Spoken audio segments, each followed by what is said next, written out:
ഒരു അച്ഛനായ ശേഷം ധ്യാനുണ്ടായ മാറ്റങ്ങൾ എന്തൊക്കെയാണ്?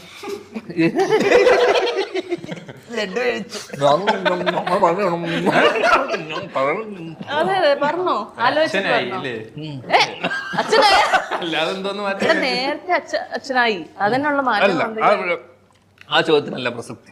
ഞാൻ കുറച്ച് അച്ഛനായിട്ട് കുറച്ച് കാലമായി. ഒരമ്മയാവാൻ പോകുന്നത് അതാണ് നിന്റെ. ഞാൻ എങ്ങനെ കൊച്ചിന് ചോറ് കൊടുത്തു? അതാണ്. അപ്പൊ എന്താണ് ഇതെന്താണ് എക്സൈറ്റ്മെന്റ്? ആൺകുട്ടി വേണോ, പെൺകുട്ടി വേണോ, ആൺകുട്ടി വേണോ, പെൺകുട്ടി വേണോ?